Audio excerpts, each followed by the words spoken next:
Hello everyone, welcome to success with Rai academy. 1 मई 2023 के दैनिक जागरण के राष्ट्रीय संस्करण को आज के इस वीडियो में हम डिस्कस करेंगे। तो चलिए वीडियो को स्टार्ट करते हैं और सबसे पहली न्यूज़ हम ले रहे हैं जो प्रधानमंत्री मोदी का जो रेडियो पर प्रसारित होता है कार्यक्रम मन की बात, उसके 100 एपिसोड पूरे हो गए हैं, जिस पर प्रधानमंत्री नरेंद्र मोदी ने ये बोला कि जो ये मन की बात कार्यक्रम था वो अब जन जन की बात में तब्दील हो गया है। यानी कि जो ये मन की बात कार्यक्रम था उसमें जनता के मुद्दे जनता के लिए उठाए जाते थे और जनता के द्वारा ही उसका सॉल्यूशन भी किया जाता था। अब ये जो प्रोग्राम है वो लोगों तक पहुंच रहा है और हर व्यक्ति उसको गंभीरता से लेता है, सुनता है। और इसमें जो अभी उन्होंने हाल ही में 91 ट्रांसमीटरों की स्थापना भी करी थी, जिससे कि दूर दराज के इलाकों में रेडियो एफएम की कनेक्टिविटी पहुंच सके, उसका भी इन्होंने यहाँ पर जिक्र किया है। तो मन की बात कार्यक्रम की 100वीं कड़ी में रविवार को प्रधानमंत्री नरेंद्र मोदी ने बताया कि कैसे बुराई पर अच्छाई की जीत के लिए विजयदशमी की शुरुआत हुई थी। यह यात्रा जन जन की बात में तब्दील हो गई है। राजनीति से दूर जनता के साथ सीधे संवाद का यह कार्यक्रम जिस भी विषय से जुड़ा है वह जन आंदोलन बन गया है। उन्होंने इसे अहम से वयम यानी कि मैं से हम सब की यात्रा बताया है। उन्होंने जोर देकर कहा कि यह केवल अब एक कार्यक्रम नहीं बल्कि उनके लिए आस्था और आध्यात्मिक यात्रा का विषय बन चुका है। क्योंकि एक तो उन्होंने यहाँ पर यह भी बताया कि किस तरीके से जब उन्होंने इसकी शुरुआत करी थी तो शुरुआत में रुझान उतना अच्छा नहीं था, लेकिन जिस तरीके से सकारात्मक रुझान उनको मिलते हैं, लोग फीडबैक अच्छा देते हैं, उनके कार्यक्रम को अब बच्चे भी सुनते हैं, मतलब हर आयु वर्ग उनका जो ये कार्यक्रम है उसको गंभीरता से लेता है। इन सब बातों को इन्होंने यहाँ पर कोट किया है।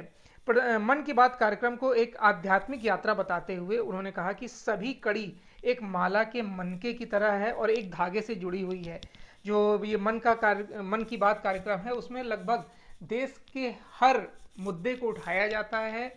हर दृष्टिकोण से ये एक सफल कार्यक्रम माना जा सकता है। चलिए नेक्स्ट न्यूज़ पर आते हैं। बैडमिंटन से निशानेबाजी तक में भारत का डंका। अब देखिए, भारत के लिए रविवार का दिन बहुत महत्वपूर्ण रहा बैडमिंटन और निशानेबाजी में दोहरी खुशी के लिए। दुबई में एशियाई बैडमिंटन चैंपियनशिप में जहां जो सावित्कर साईराज रेड्डी और चिराग शेट्टी की भारतीय डबल्स जोड़ी ने स्वर्ण पदक जीता, तो काहिरा में ISSF शॉटगन विश्व कप की स्किट मिक्स्ड टीम स्पर्धा में भारत के महराज खान और गनीमत सैखों की जोड़ी ने स्वर्ण पदक जीतकर भारत का खाता खोला। वहीं टेनिस में Sumit Nagal European clay court पर ATP चैलेंजर टूर्नामेंट जीतने वाले पहले भारतीय खिलाड़ी बन गए हैं। 58 वर्षों के बाद भारत को स्वर्ण पदक इसमें मिला है।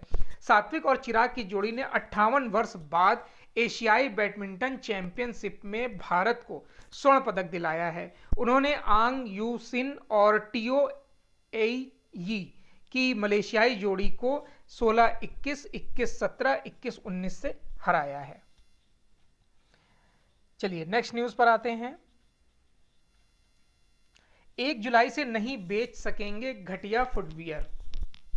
देखिए, आगामी जो 1 जुलाई से घटिया किस्म के जूते चप्पल नहीं बेचे जा सकेंगे। भारतीय मानक ब्यूरो यानी कि BIS ने जूते चप्पल से जुड़े 25 से अधिक उत्पादों के लिए क्वालिटी कंट्रोल ऑर्डर यानी कि QCO जारी किया है, जिसका पालन आगामी 1 जुलाई से करना होगा। यह नियम घरेलू के साथ आयातित फुटवियर पर भी समान रूप से लागू होगा। इन आइटम में रबर के slipper, sports footwear, moulded plastic footwear, सफाई कर्मचारियों के boot, rubber sole, high ankle वाले प्लास्टिक बूट, खनन में काम आने वाले सेफ्टी बूट और फुटवियर निर्माण में इस्तेमाल होने वाले उत्पाद भी इसमें शामिल किए जाएंगे। BIC ने उद्योग संवर्धन और आंतरिक व्यापार विभाग यानी कि DPIIT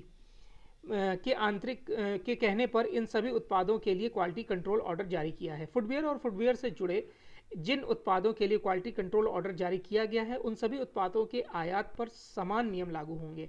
ऐसे में विदेश में उन उत्पादों का निर्माण करने वाली कंपनियों को BIS से सर्टिफिकेशन स्कीम का लाइसेंस हासिल करना होगा। चलिए नेक्स्ट न्यूज़ पर आते हैं कि रणथंभौर का बाघ पहुंचा कूनो, चीतों को हो सकता है खतरा। देखिए, कूनो नेशनल पार्क में करीब 125 तेंदुओं के बीच अफ्रीकी चीतों ने रहना सीख लिया है, पर अब एक और संकट सामने खड़ा हो गया है। राजस्थान के रणथंभौर टाइगर रिजर्व से निकला एक बाघ कूनो की सीमा में पहुंच गया है। इस बाघ से जब चीतों का सामना होगा तो दोनों की प्रतिक्रिया क्या होगी, वन अधिकारी भी नहीं जानते हैं। बता दें कि 12 मार्च को 2 चीतों को बाड़े से खुले जंगल में छोड़ा गया था। पेंच यहाँ पर जो पेंच टाइगर रिजर्व के संचालक रहे डॉक्टर राम गोपाल सोनी कहते हैं कि बाघ ताकतवर होता है, चीता सिर्फ दौड़ कर ही बच सकता है। बाघ से अगर सामना हुआ तो चीते की मौत निश्चित है। हालांकि सामना होने के बाद भी चीता खतरे की पहचान कर सकेगा और अपने बचाव का तरीका भी कर सकेगा। चलिए नेक्स्ट न्यूज़ पर आते हैं। नेक्स्ट न्यूज़ है कि राजनाथ सिंह जो हमारे रक्षा मंत्री हैं, वो मालदीव को भेंट में देंगे गश्ती जहाज व लैंडिंग क्राफ्ट।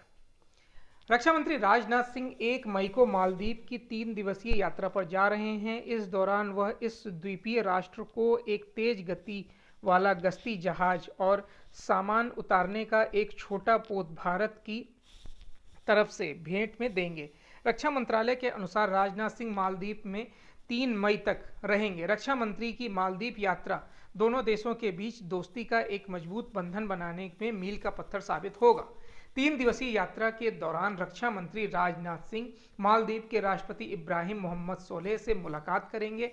वह मालदीव में विदेश मंत्री अब्दुल्ला शाहिद और अपने समकक्ष मारिया दीदी से भी बातचीत करेंगे। उनसे पहले रक्षा सचिव गिरिधर अरमाने ने पिछले महीने मालदीव का दौरा किया था।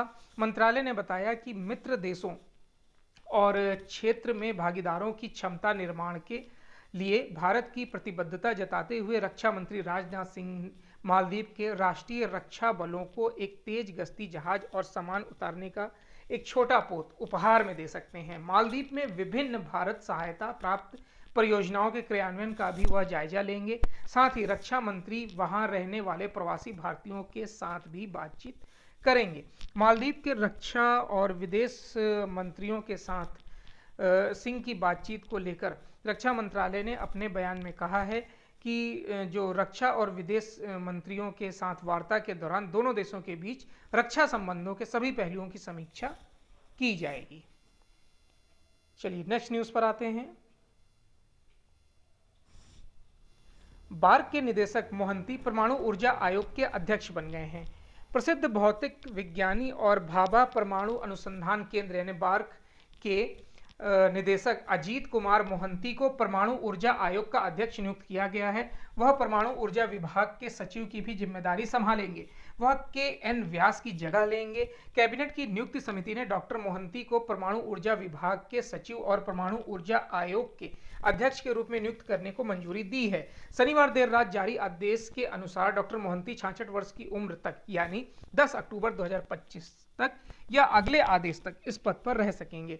डॉक्टर मोहंती मार्च 2019 में बार्क के निदेशक बने थे।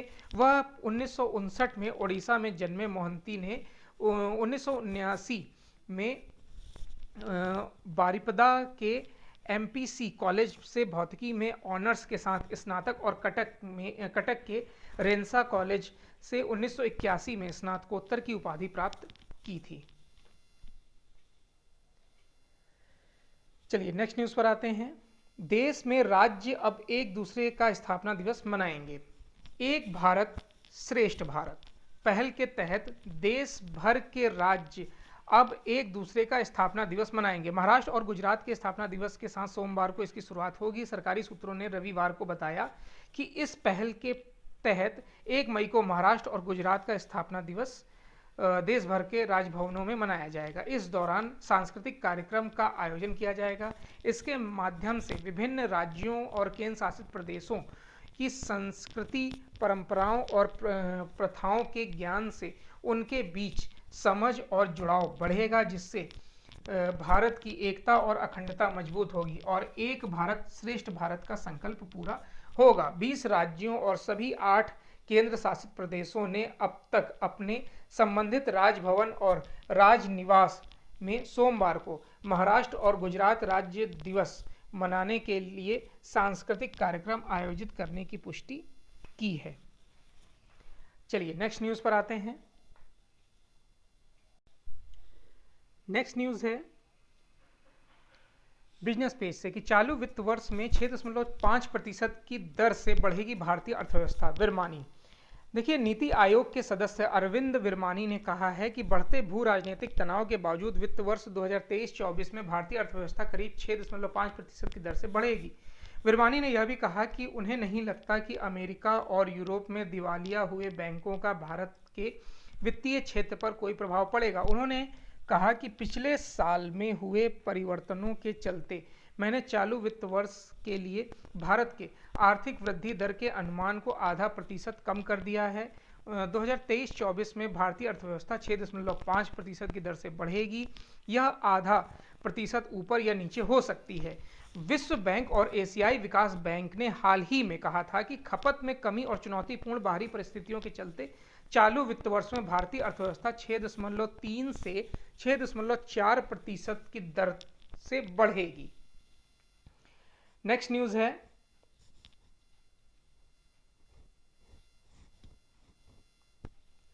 तय समय से पीछे चल रहे हैं राजमार्ग क्षेत्र के 402 प्रोजेक्ट।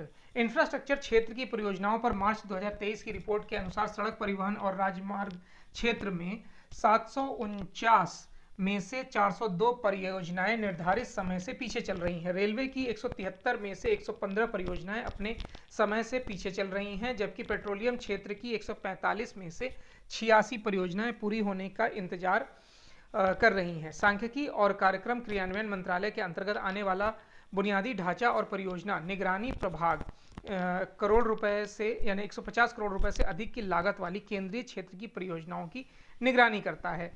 इसमें आगे बताया गया है कि इसके अलावा बोलापुर सिवाड़ू शहरी विद्युतीकरण दोहरी लाइन परियोजना अपने निर्धारित समय से 228 महीने पीछे चल रही है। चलिए नेक्स्ट न्यूज़ है इंटरनेशनल पेज से कि प्रशांत द्वीपों के नेताओं से मिलेंगे बाइडेन और मोदी। पापुआ न्यू गिनी के प्रधानमंत्री जेम्स मारापे ने रविवार को कहा कि अमेरिका राष्ट्रपति जो बाइडेन और भारतीय प्रधानमंत्री नरेंद्र मोदी इसी महीने प्रशांत द्वीपों के नेताओं के साथ मुलाकात करेंगे। उन्होंने कहा कि यह बैठक एक ऐतिहासिक पल होगा। पापुआ न्यू गिनी की राजधानी पोर्ट मोरेस्बी में राष्ट्रपति बाइडेन 22 मई को पहुंचेंगे। अमेरिकी राष्ट्रपति बनने के बाद यह उनकी पहली यात्रा होगी। पापुआ न्यू गिनी संसाधनों से परिपूर्ण देश है। प्रधानमंत्री मारापे विदेशी निवेश को बढ़ावा देने की कोशिश कर रहे हैं। इसी के चलते पापुआ न्यू गिनी में चीन, अमेरिका व उनके सहयोगी देश पहुंच रहे हैं।